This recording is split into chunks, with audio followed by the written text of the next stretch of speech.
Alors, on se retrouve donc dans la deuxième partie de la vidéo pour faire lexique. Donc, en lexique, actuellement, on travaillait donc sur les homonymes. Donc, les homonymes, c'est des mots qui se prononcent de la même façon, mais qui ont un sens différent. Par exemple, père et père. Père, P-E, accent grave, R-E, c'est le papa. Et père, P-A-I-R-E, c'est quand on est par deux. Donc, ça, c'est par exemple un exemple d'homonyme. Donc, c'est la dernière leçon qu'on a copiée. Donc, pour pouvoir réussir à faire ce travail sur les homonymes, il faut que vous sachiez comment s'écrivent certains mots.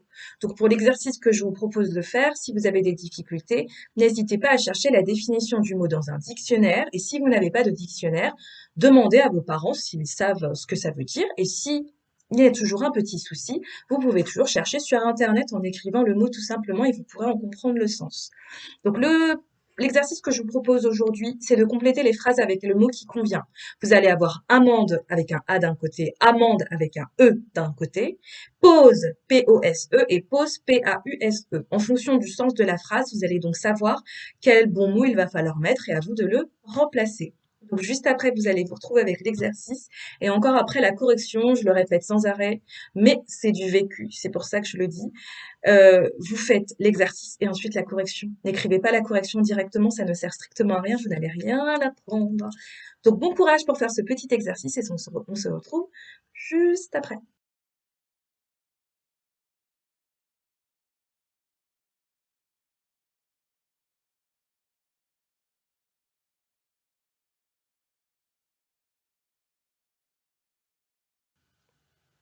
Alors, aujourd'hui, en orthographe, on va travailler la différence entre son S-O-N et son S-O-N-T.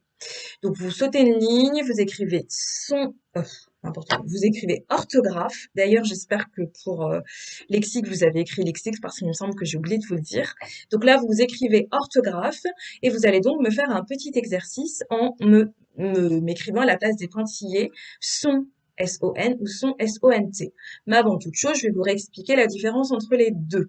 Son S-O-N, c'est dans le sens le sien, ça lui appartient à lui. Son S-O-N-T, c'est un verbe, c'est le verbe être à la troisième personne du pluriel au présent.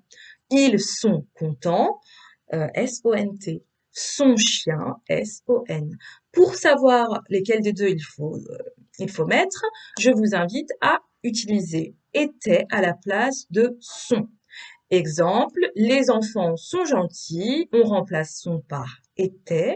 Les enfants étaient gentils, ça a du sens. Donc si ça a du sens, ça veut dire qu'on va mettre son S-O-N-T. Je vous donne un deuxième exemple. Son chien est joli. Son chien est joli. À la place de son était. Était chien joli. Ça ne veut strictement rien dire. Alors ici, le son, ça sera S-O-N.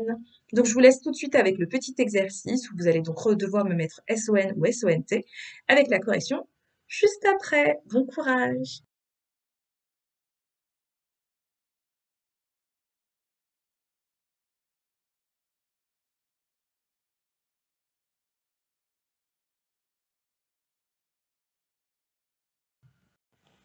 Alors, pour finir cette journée, on va faire un petit peu d'éducation musicale. Comme vous le savez, en éducation musicale, on travaille actuellement sur The Cup Song, la petite chorégraphie de rythmique à faire avec un gobelet.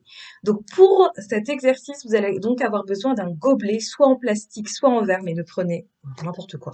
Soit en plastique, soit en carton, ne prenez pas de verre, parce que sinon vos parents ne vont pas être contents si le verre tombe par terre et se casse, et surtout ça peut être très dangereux. C'est beaucoup plus léger. Moi, j'ai pris un gobelet en carton. Vous prenez ce que vous voulez, mais je suis sûre que vous allez trouver chez vous. Ne me dites pas, maîtresse, je n'ai pas pu faire. Je n'avais pas de gobelet chez moi. Demandez à papa, maman, je suis sûre que vous en avez un chez vous. Donc, je vais le mettre différemment. Voilà le petit gobelet que vous allez donc poser sur votre petite table. Aujourd'hui, on va réviser donc ce Cup Song. À la rentrée, vous allez avoir une évaluation, donc c'est pour ça qu'aujourd'hui, on va le réviser. Donc, étape 1, on tape 2 fois dans ses mains. 1, 2, droite sur la table, gauche sur la table. 1, 2, 1, 2, droite sur la table. Je reprends. 1, 2, 1, 2, 3. Je tape encore une fois. Je prends mon gobelet. Je le pose. On reprend. 1, 2, 1, 2, 3, je tape, je prends, je pose, je tape. Je le reprends encore une fois depuis le début. 1, 2, 1, 2, 3, je tape, je prends, je pose, je tape. Côté. Et je le prends sur le côté, voyez. Normalement, vous savez le faire, hein, on l'a fait plein de fois en classe, mais c'est vraiment de la révision. Je reprends. 1, 2, 1, 2, 3, je tape, je prends, je pose, je tape. Côté, main.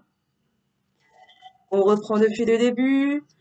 1, 2, 1, 2, 3, je tape, je prends, je pose, je tape. Côté, main, table. Table. On reprend depuis le début.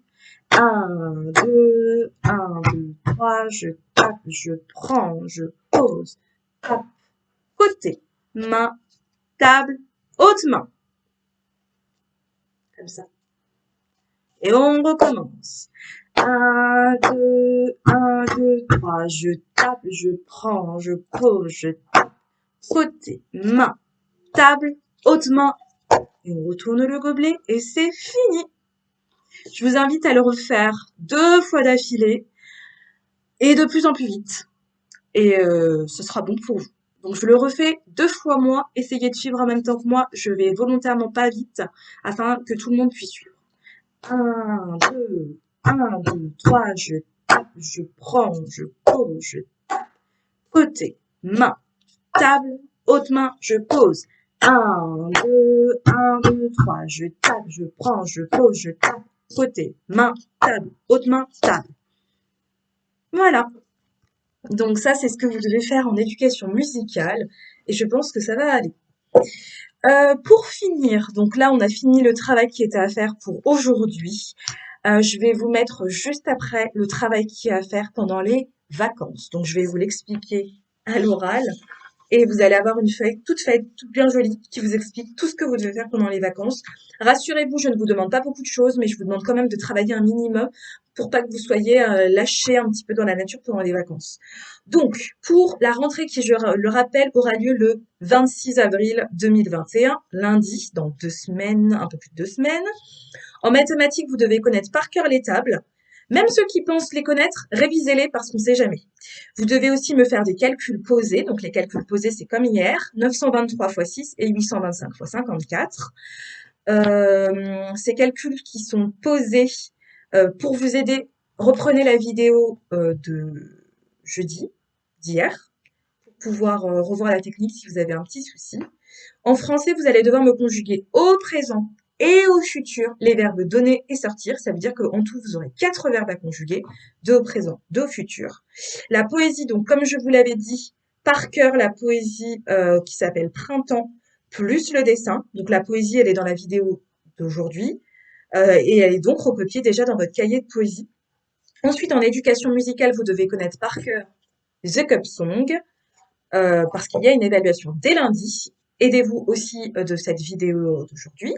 J'ai rajouté en bas, vous le verrez, me raconter ses vacances en 5 phrases minimum dans le cahier du jour. Donc, je veux 5 phrases minimum me racontant vos vacances, ce que vous avez fait, ce que vous avez mangé. Je sais très bien qu'on est confiné. Je sais très bien que vous n'irez pas forcément au ski ou à la campagne, mais dites-moi ce que vous avez fait. Ça peut être ce que vous avez mangé, à quoi vous avez joué, ce que vous avez fait avec papa, maman, ce que vous avez fait tout seul. Donc voilà. Je vous invite fortement à recopier les devoirs dans votre cahier de texte. Donc vous allez voir l'image juste après. Recopiez-les dans le cahier de texte, comme ça vous n'êtes pas obligé de revenir à chaque fois dans la vidéo pour regarder les devoirs. Je mettrai également cette photo des devoirs sur Classe Dojo. Comme ça sera plus facile pour tout le monde. Je vous souhaite à tous de très bonnes vacances. Profitez-en pour vous reposer. Et n'oubliez pas de travailler et de lire. Lisez les enfants, lisez, lisez, lisez. Ça ne vous fera pas de mal, lire. Lisez tout ce que vous pouvez. Et on se dit à lundi 26 avril. Adios todos!